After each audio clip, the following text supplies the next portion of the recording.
Hello everyone, welcome back to my YouTube channel law and order.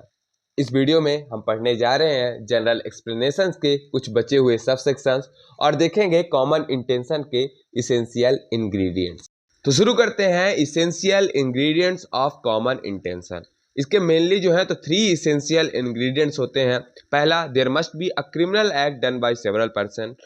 Secondly, there must be a common intention of all to commit that criminal act. And third, there must be a participation of all in the commission of furtherance of common intention. मतलब देखा जाए तो एक criminal act होना चाहिए जो कि several person से हो, और जो वो एक्ट है वो कॉमन इंटेंशन से जो है तो कमिट होना चाहिए। तीसरा, जो कॉमन इंटेंशन है उसके फर्दरेंस में कोई भी अगर एक्ट होता है तो उसमें सबका पार्टिसिपेशन होना चाहिए। इसके इंग्रेडिएंट्स को और समझने के लिए हम Barendra Kumar Ghosh versus king emperor case को देख सकते हैं, जो कि हमने पिछले वीडियोस में अपने डिस्कस किया है, तो वहां जाके आप देख सकते हैं। तो ये तो था essential ingredients of common intention. अब इसमें और देखें तो कॉमन इंटेंशन में हम ये तो जानते हैं कि प्री मीटिंग ऑफ माइंड्स होती है, मगर कभी कभी कुछ इंस्टेंसेस में क्या होता है कि जो क्राइम स्पॉट होता है वहीं पे जो ऑफेंडर्स होते हैं उनकी जो है तो माइंड्स की मीटिंग हो जाती है, और सेम पर्पज को जो है तो अकम्प्लिश करने के लिए वो दोनों कोई भी एक्ट डन करते हैं, तो वो भी कॉमन इंटेंशन की कैटेगरी में आएगा। मगर ये तब कहलाएगा on spot of meeting common intention जब वो वैलिड प्रूफ हो आई विटनेसेस के द्वारा। तो ये on the spot of meeting जो है तो एक इसेंशियल इंग्रेडिएंट्स की तरह हम देख सकते हैं कॉमन इंटेंशन का। इसके अलावा और बात करें तो कॉमन इंटेंशन और सिमिलर इंटेंशन, ये दोनों टर्म है जो काफी बार हमें सुनने को मिलते हैं। अब ये दोनों सुनने में तो लगते हैं कि सेम सेम है, मगर इनमें काफी सारा डिफरेंस है। डिफरेंस ये है कि जो सिमिलर इंटेंशन है उसमें ऐसा होता है कि दो पर्सन्स हैं तो उनके जो है तो इंटेंशन जो है तो सिमिलर हो सकती है कि हाँ उसको भी इसको मारना है, मतलब ए और बी कोई पर्सन है और उसको जेड को मारना है, तो ए को भी जेड को मारना है और बी को भी जेड को मारना है, तो इनकी सिमिलर इंटेंशंस तो हम कह सकते हैं। मगर कॉमन इंटेंशन के लिए ये होना चाहिए कि ए और बी दोनों साथ में एक प्री मीटिंग ऑफ माइंड होती है और दोनों जो है तो जेड को मारने के लिए साथ में आते हैं और कोई भी उनमें से मार देता है। अब यहाँ पे कॉमन इंटेंशन को हम समझ गए कि दोनों साथ में आ रहे हैं और जेड को मार रहे हैं, और सिमिलर इंटेंशन में दोनों अलग अलग आ रहे हैं ए और बी और फिर जाके जेड को मार रहे हैं। तो ये था कॉमन इंटेंशन और सिमिलर इंटेंशन में डिफरेंस। इस पे एक फेमस लैंडमार्क केस है महबूब शाह वर्सेस एम्परर, जो कि इंडस रिवर वाटर केस के भी नाम से भी जाना जाता है। इस केस में ये हेल्ड हुआ था कि जो प्री मीटिंग ऑफ माइंड है अगर वो नहीं होती है किसी भी इंस्टेंस में तो वो सिमिलर इंटेंशन की कैटेगरी में आएगा। इसमें जो है तो डिफरेंशिएट किया गया था दोनों सिमिलर इंटेंशन और कॉमन इंटेंशन को। तो ये था कॉमन इंटेंशन, सिमिलर इंटेंशन और कॉमन इंटेंशन के सारे इंग्रेडिएंट।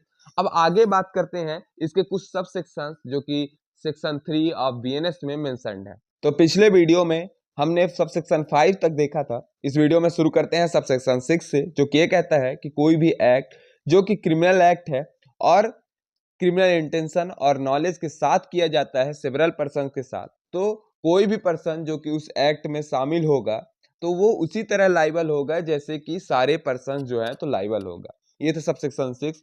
अब आगे चलते हैं सब सेक्शन 7 में, जो कि ये बोलता है कि कोई भी ऐसा एक्ट या ओमिशन जिससे कि सर्टेन इफेक्ट कॉज हो या कि attempt to cause that effect हो तो वो तो ऑफेंस कहलाएगा ही। मगर अगर कोई भी ऐसा पार्सली एक्ट होता है या कि पार्सली ओमिशन होता है तो वो भी सेम ऑफेंस की कैटेगरी पे आएगा। अब पार्सली का मतलब तो हम जानते हैं कि कोई भी चीज़ जो कि इनकम्प्लीट है उसको पार्सली कहेंगे, मगर इस कॉन्टेक्स्ट में देखा जाए तो कोई भी ऐसा एक्ट या ओमिशन जो कि पार्सली किया गया हो। इसके लिए एक इलिस्ट्रेशन देखते हैं।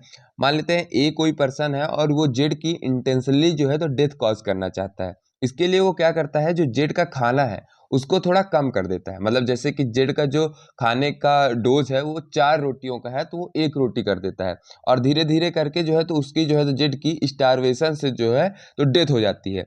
अब इसके लिए ए को लाइबल किया जाता है कि वो उसने ऐसा ओमिशन किया, मगर ए क्या बोलता है पुलिस से कि उसने ऐसा कोई भी ओमिशन नहीं किया जिससे कि जेड की डेथ हो स्टारवेशन से, क्योंकि उसने उसको लगातार जो है तो खाना दिया, रोज दिया, तो ये कोई ओमिशन नहीं है। मगर यहाँ पे जो है तो पोस्टमार्टम में ये आया कि जो जेड की डेथ है वो स्टारवेशन से कॉज हुई थी, क्योंकि उसने पार्सली ओमिशन किया, थोड़ा थोड़ा करके खाना दिया था जेड को। तो ये था सब सेक्शन 7।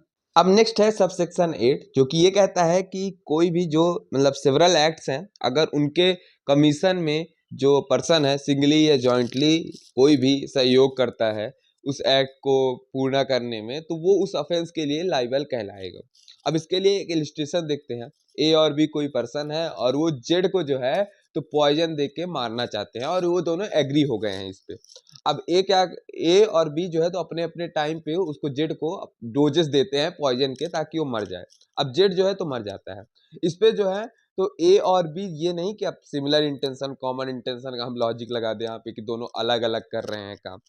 यहाँ पे क्या हो रहा है, दोनों का सेम में जो है तो एग्री एग्री हो गए हैं, प्री मीटिंग ऑफ माइंड है, तो दोनों जो है तो इस एक्ट के लिए कॉमन इंटेंशन के ऑफेंस के लिए लाइबल कहलाएंगे। तो ये था सब सेक्शन 8।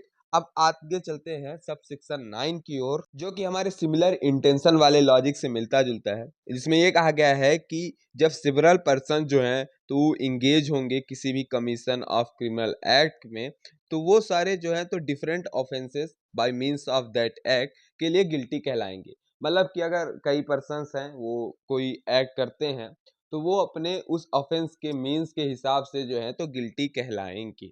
तो ये था ऑल अबाउट जनरल एक्सप्लेनेशन।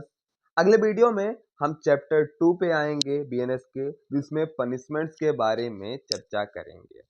तब तक के लिए अगर आपको ये पूरा कॉन्सेप्ट और पूरा सेक्शन समझ में आया तो please make sure to like share and subscribe to my channel. Thank you, bye bye.